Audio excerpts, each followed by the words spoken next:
These rules are called import of goods and concession rate of duty rules 2022. They apply across India.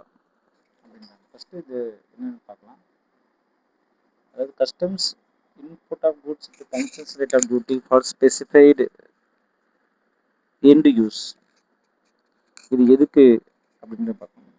இதோடைய salient features, அதாவது இந்த செக்ஷனுடைய rules 2022 அமெண்ட்மெண்ட்டோடைய salient features. Concession rate of duty for specified end use ப்ராடக்ட்னு சொல்கிறாங்க. அது என்ன நம்ம பார்க்க போகிறோம்.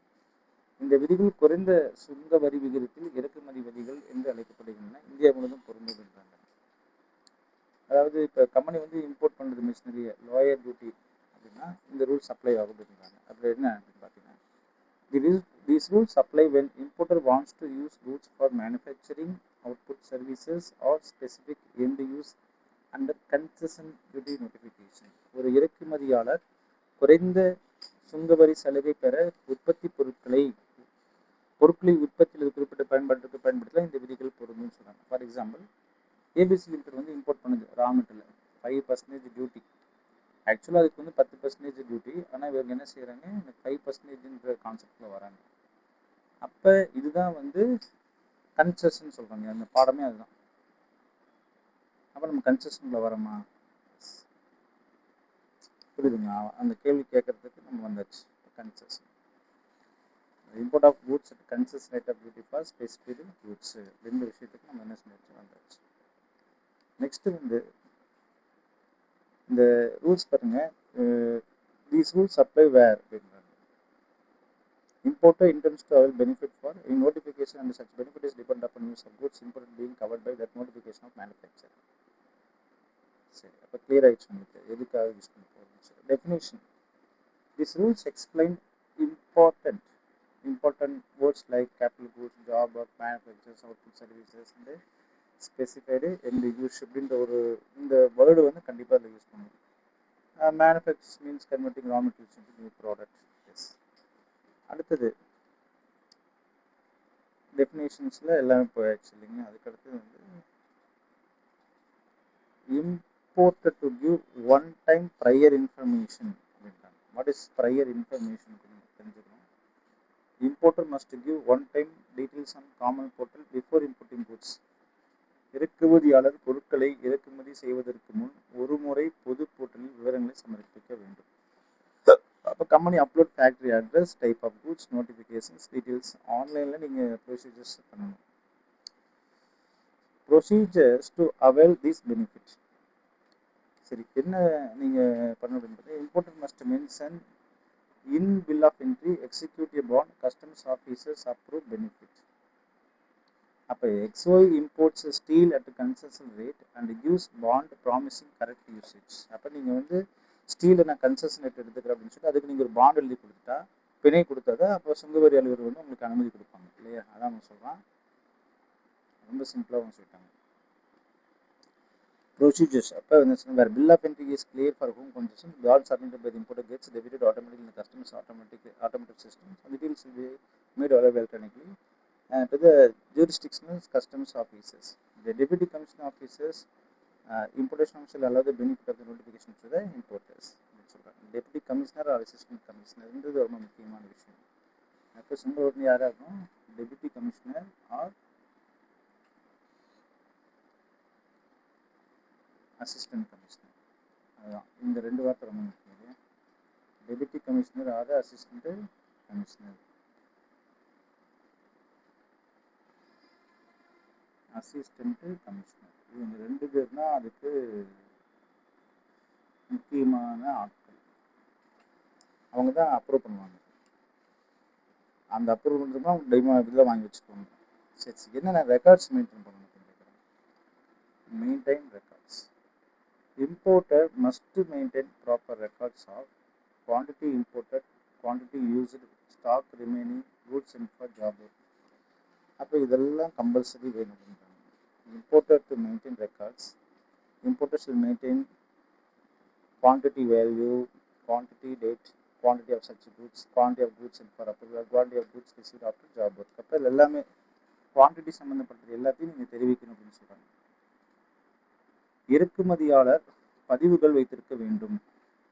இறக்குவை எவ்வளோ செஞ்சார், எவ்வளோ பயன்படுத்தினா, மீதமுள்ள இருப்பு, வேலை ஒப்படைப்பு இதெல்லாம் கேட்குறேன். அப்போ எக்ஸாம்பிள் 1000 கிலோ நீங்கள் வந்து இம்போர்ட் பண்ணிங்கன்னா 700 கிலோ யூஸ் பண்ணியாச்சு, மிச்சம் 300 கிலோ பேலன்ஸ் பண்ணிக்கிறன்றது நீங்கள் records is very important for that. And last one is I think சரி லாஸ்ட் ஒன் கிடையாது. Importer வந்து procedures for allowing imported goods for job works. Importer should maintain record for goods and for job work during the month. Hence, in the same quarterly statement, importers will send statement to premises of job work. The maximum period of which goods can be sent to the job work. நல்லா சொல்கிறாங்க.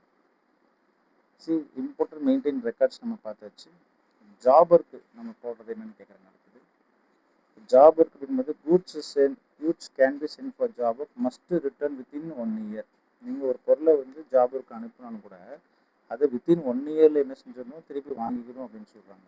That is very very important இந்த part. அப்போ the importers will maintain a record of goods sent for job work during the month and mention the same in quarterly statement. Maximum period for which goods can be sent to the job workers will be 1 year from the date of invoice. In case the importer is unable to establish that goods are sent for job work have been used as per particulars mentioned under Rule 4, the jurisdictional and consumer officers will take necessary actions against importer under Rule 11 and 12. அப்போ பொருட்களை வேலை ஒப்படைப்பிற்கு அனுப்பலாம், 1 ஆண்டுக்கு திரும்ப பெற வேண்டும். Metal sheet sent to another for cutting must come back within 1 year.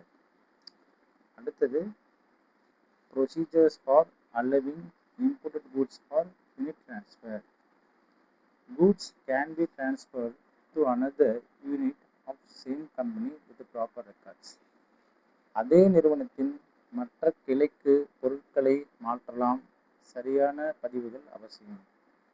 Chennai factory sent raw material to Coimbatore branch. அப்போ இது வந்து யூனிட் டிரான்ஸ்ஃபர்னு சொல்லுவாங்க. What is called unit transfers? அதாவது the importers will maintain records of goods and for unit transfers, quarterly statements. The importers will send goods under invoice or whether applicable through e-way bill is mentioned is necessary. The importers will in relation to transfer of goods to another unit to maintain records of receipt of goods, metering process undertaken thereon, and waste generated, produce account details of jurisdiction commission office as and when required by the said officers. After completion of the said process, send the process of goods back to the premises of the importer from where goods were received to the job workers for carrying out the remaining process.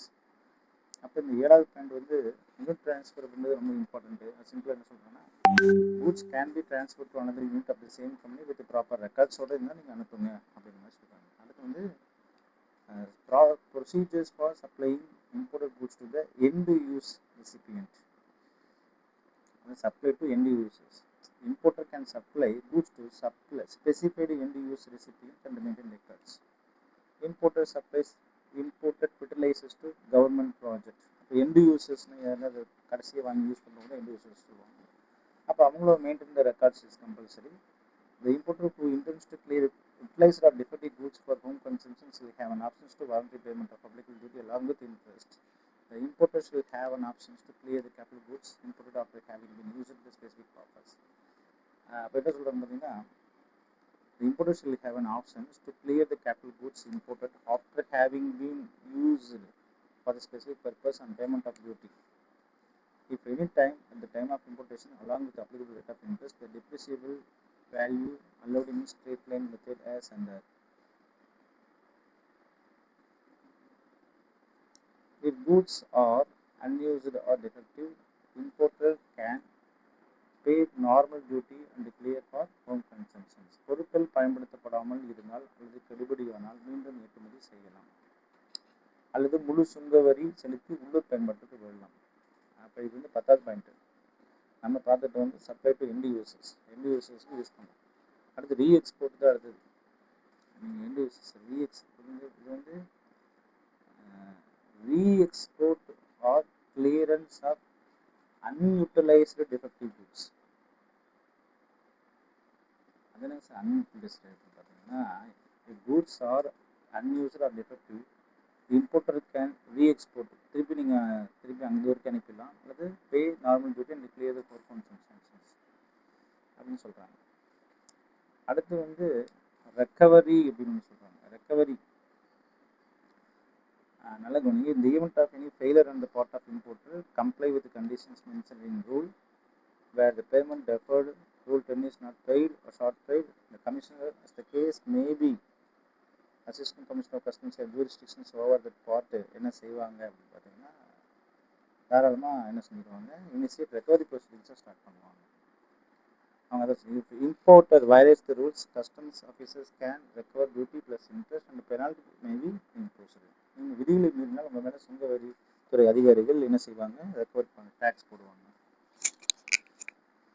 If concessional goods are sold instead of used in factory, duty. If concessional goods are sold instead of used in factory, duty plus penalty is very important.